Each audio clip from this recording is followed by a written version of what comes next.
Le 7 décembre, une élève du collège Concorde rate son bus à la fin de ses cours à 12h30. Scolarisée dans une classe pour les enfants en situation de handicap, cet ado de 14 ans souffre de troubles mentaux. Selon sa mère, un agent du collège lui a dit d'attendre le bus de 16h pour rentrer chez elle à Cognon.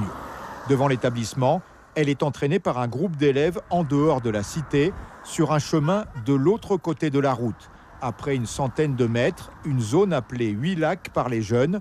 Des élèves se retrouvent ici en dehors des cours, sans contrôle. La victime présumée dit avoir été violée ici par 2 garçons de 3e, 3 autres étant témoins selon elle. Une scène filmée avec un téléphone portable. Pour la secrétaire départementale du SGEN-CDTG, ces faits présumés doivent interpeller les autorités. Le fonctionnement de l'établissement sera interrogé et la surveillance des élèves dans le cadre de la prise en charge le midi, dans le cas d'un éventuel manquement, ou en tout cas difficulté de transport scolaire. Et c'est vrai que c'est l'occasion de tordre le cou à ce qui nous est rabâché depuis 10 ans, 15 ans, que si c'est dehors, c'est pas dedans, ça ne nous concerne pas.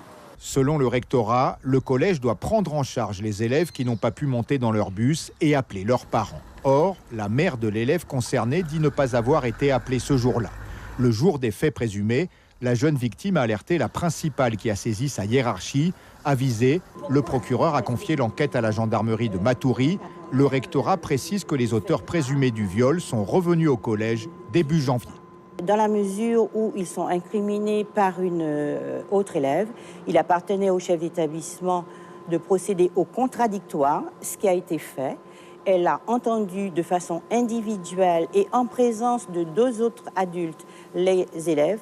Et dans un souci de protection de ces 2 jeunes, nous avons procédé à leur éloignement de l'établissement. Donc, ils sont restés quasiment 8 jours hors de l'établissement. D'ailleurs, ils ne sont revenus qu'à la rentrée de janvier.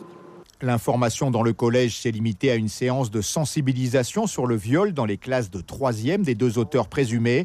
La plupart des enseignants ont appris ces faits il y a 15 jours, au début de la grève lancée suite à des violences sur le personnel. Jusqu'à preuve du contraire, ces 2 jeunes sont supposés innocents. Il ne s'agit pas non plus de jeter l'anathème sur eux et de les désigner comme coupables dans un établissement. Je crois que les infirmières ont très bien réagi. Il y a eu une information autour de cet acte. La jeune victime avait peur de croiser ses présumés violeurs au collège. Déscolarisée, elle attend une notification de transport de la MDPH pour aller dans un autre établissement.